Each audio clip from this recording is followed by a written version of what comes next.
Bonjour, je suis Thomas Inscrit, bienvenue dans cette nouvelle vidéo sur la climétrie. Nous sommes toujours dans la notion de fiabilité et cette fois nous sommes sur les études, la conception et lecture d'études de fiabilité dans le domaine de la santé. Alors avant de concevoir l'étude de fiabilité, il faut savoir répondre à 4 questions primordiales. Premièrement, de quelle situation souhaitons-nous connaître la fiabilité? Est-ce que nous nous intéressons à une mesure comme ça au cabinet, en clinique? Est-ce que nous sommes sur des positions très spécifiques ou du grand public? Il faut après réfléchir à quelle population. Est-ce que nous nous intéressons à la mesure du glucose chez la population générale ou chez des diabétiques? Est-ce que nous nous intéressons à la force d'ischio-jambier chez du sportif ou population générale? Il faut savoir définir ça. Ensuite, quelle partie du processus nous intéresse?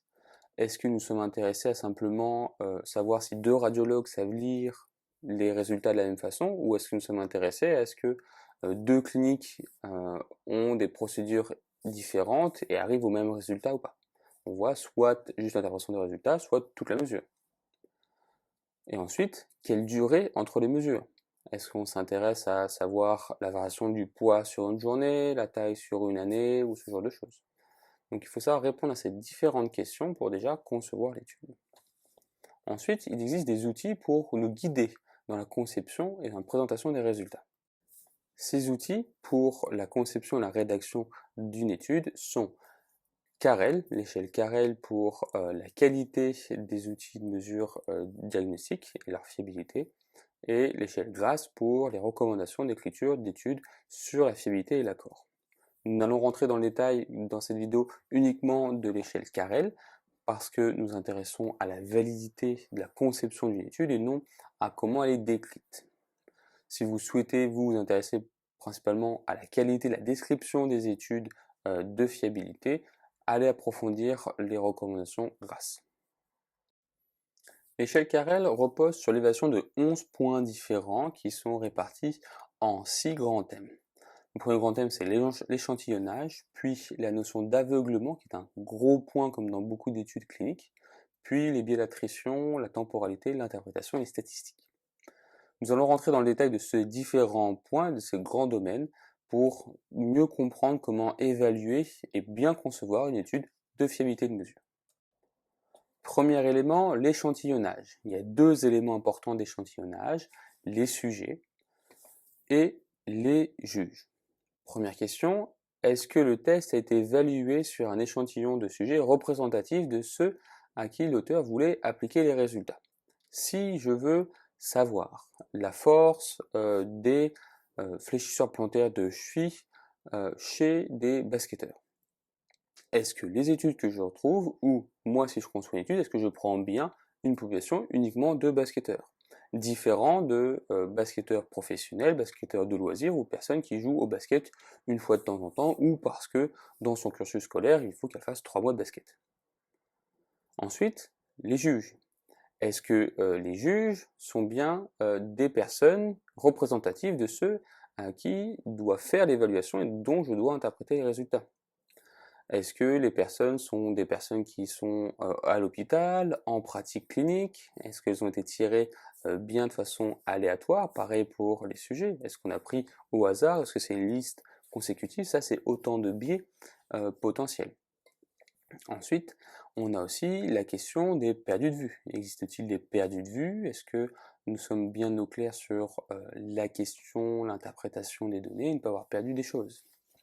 Donc tout ça, c'est l'échantillonnage, savoir est-ce que les sujets et les évaluateurs répondent bien à la question de recherche, est-ce qu'on les a bien sectionnés de façon aléatoire dans un lieu qui correspond à ce qu'on veut évaluer, est-ce qu'on s'est bien assuré de ne pas avoir aussi trop de perdu de vue, parce qu'on sait que ça peut biaiser l'interprétation.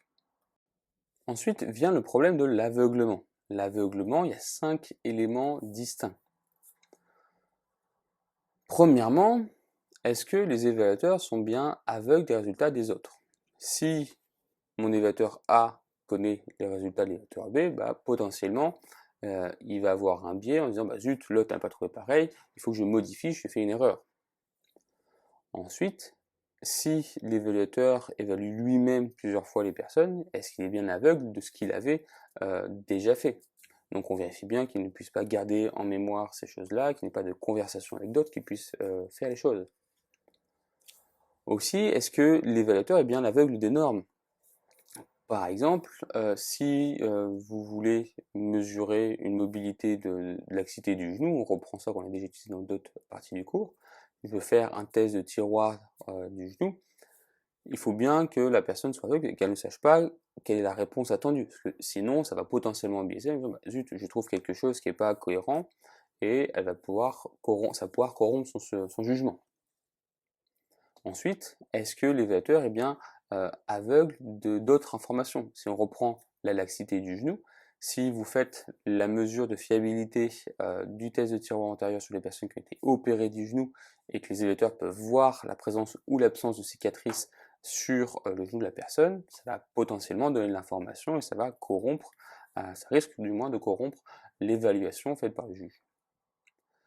Et ensuite, est-ce que ça a été aveuglé de toute autre chose différente? Est-ce que on sait qu'à la clinique, les évaluations des nouveaux rentrants blessés, c'est le matin et qu'on fait les tests le matin? Est-ce qu'il y a d'autres choses comme ça qui peuvent interférer?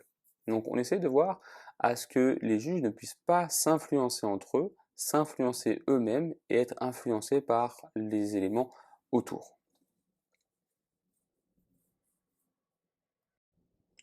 Ensuite, les deux autres questions qui viennent, c'est premièrement l'attrition. Est-ce qu'il y a bien un ordre qui est modifié entre les deux évaluations?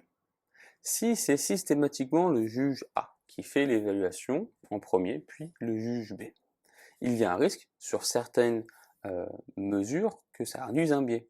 Si on reprend le test de tiroir, que la personne a une appréhension, trouve ça désagréable de sentir son genou qui bouge, et potentiellement que quand l'évaluateur B va passer pour refaire, elle va être en train de garder, de contracter ses muscles, limiter le mouvement, ce qui va pouvoir biaiser l'interprétation. Chose qui serait effacée par un ordre aléatoire entre les deux juges, où on verrait cette tendance à garder par le patient qui serait une fois chez le juge A, une fois pour le juge B, donc ça serait neutralisé. Donc on vérifie toujours s'il y a bien potentiellement pas de biais d'attrition, qu'on a une bonne randomisation des évaluations. L'autre chose importante, la temporalité entre les mesures. Il faut qu'elle soit cohérente avec la stabilité théorique du construit qu'on veut mesurer. Si je prends un poids, le poids sur une journée va varier sensiblement, mais pas de façon drastique. On ne s'attend pas à ce qu'une personne perde 10 kg sur une journée. Donc ça peut être cohérent de se dire que je mesure la fiabilité du poids avec une journée d'écart ou autre. Avec 6 mois d'écart, on s'attend à ce qu'il y ait beaucoup plus de variabilité, ça perde un peu de sens. Donc ça, c'est à concevoir. Il y a d'autres cas où ça va être moins franc. Sur la taille de métastase, par exemple, on ne s'attend pas forcément que la métastase grossisse grandement en quelques semaines, à moins que ce soit très envahissant. Et donc, on pourrait concevoir d'avoir une fiabilité un peu plus loin. Ou si on prend une cicatrisation d'un disque, par exemple, on sait que le disque va cicatriser en 2-3 mois, donc on peut s'attendre qu'à 2 semaines d'intervalle, il n'y ait pas de grande différence sur l'IRP. Donc ça va dépendre évidemment de l'objet qu'on mesure et de l'outil, donc il faut que ça soit adapté et c'est assez subjectif malheureusement, mais on retrouve des choses qui sont assez cohérentes. Ensuite, il nous restera deux autres points. Ces deux autres points sont l'interprétation. Est-ce que l'interprétation qui a été faite par les évaluateurs est cohérente avec ce qui est recommandé? Si on reprend notre test du tiroir, c'est normalement on-off. Si les personnes sont amusées à côté différemment, avec une sensation d'arrêt ou des différents degrés intermédiaires, et là, il va falloir prendre des précautions, parce que ce n'est pas comme ça que c'est attendu habituellement. Donc il faut voir s'il y a des références et sur quoi les auteurs se basent, et si vous concevez une étude, basez-vous sur les outils recommandés, l'interprétation recommandée des évaluations. Deuxième point, évidemment important, est-ce que les mesures statistiques utilisées sont les bonnes? Nous avons par exemple pour de la mesure d'accord interjuge sur la donnée quantitative, il faut utiliser un coefficient de corrélation intraclasse et non un simple coefficient de corrélation, parce que sinon ça va donner des résultats qui sont incohérents, qui ne prennent pas en compte la mesure de l'accord entre les juges. Pareil, nous avons vu dans le calcul du kappa qu'il y avait des limites potentiellement à CAPA et qu'un indice de Gouët pouvait être plus intéressant selon les données et la prévalence de l'accord entre les juges. Donc ça, toujours prendre le temps de vérifier que nous puissions concevoir une étude avec des mesures statistiques qui soient cohérentes et que si nous lisons une étude, que ce point-là ne soit pas négatif, sinon on va baisser notre confiance dans les résultats. Donc nous venons de voir rapidement comment concevoir l'étude de fiabilité d'un outil de diagnostic grâce à l'échelle Carrel et ses sous-dimensions. Si vous souhaitez approfondir, n'hésitez pas à vous référer aux références de bas de diapositive ou sinon d'aller voir dans le livre Evidence Best Practice en rééducation. Merci beaucoup pour votre attention et à bientôt dans une prochaine vidéo.